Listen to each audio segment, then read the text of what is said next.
Okay, this is still Obrien, Chapter 5, but I wanted to have a little bit more time with you to go over the motor learning principles. We'll be on page 60, and if you'll look at box 5, 6 on page 61, this is really a very good overview of what I'm going to speak about.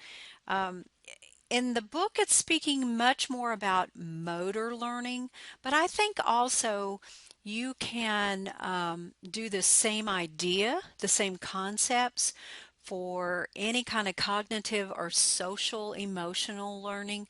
So I tried to give you a little bit of example of how you might use this with folks that are trying to learn social emotional skills, social interaction, social participation type skills.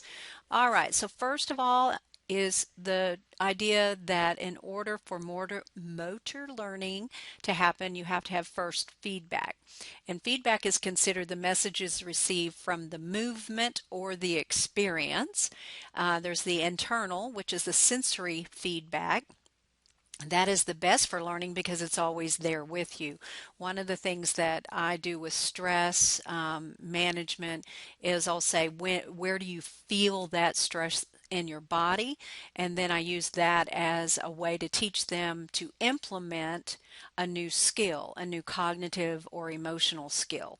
Um, so I'll say, when you feel your stomach get really tight, then I want you for that to immediately push you into a breathing practice.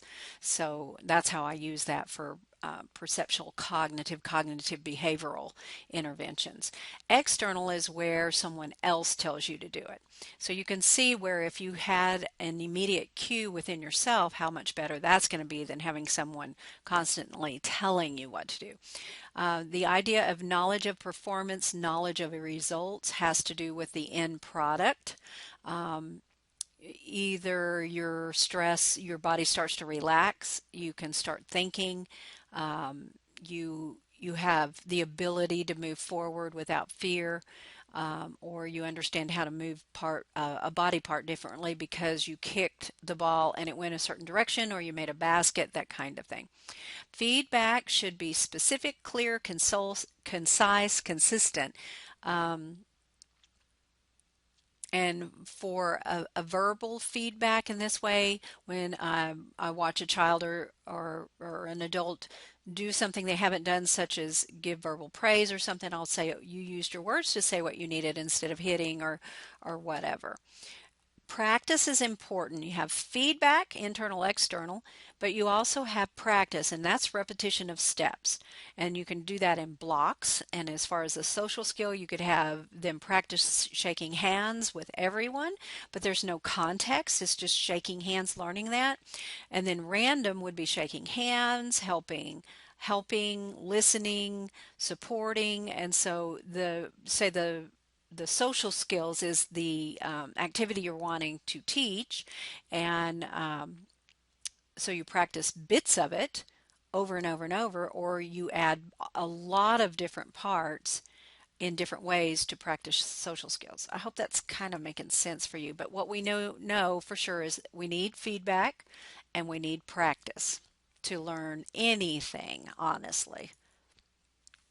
The other concepts, which again I take these more into cognitive behavioral and social emotional, is that what you're doing has to be meaningful to the client because of the motivation factor. There's an idea called motivational interviewing, and basically with that, all you're doing is trying to find what is going to motivate that client to change. So meaningful is critical in any change process. Any directions that you give need to be clear, concise, short, and you can use demonstration. One of the things that I have to work on myself is to quit talking. When someone is doing and trying to do what I say, quit talking and let them think about what it is that I want them to do. Sometimes the best thing to do when someone's trying to do what you say, you've given the instructions, is you can do a manual cue just to support that movement if that's what you're wanting, or a thumbs up if, yep, that's the way it goes, but know words because they have to process that. And variability is very important in that it's better if you do all learning in a natural setting with real occupations. And that's why we don't we say that if you're going to do preparatory activity, that you move into purposeful and then move into occupation-based activities and activities so that the learning transfers better that way. So that was really pretty short with the motor learning or cognitive behavioral learning principles, but I think this will support you as a practitioner, both with individual one-on-one sessions and also with groups.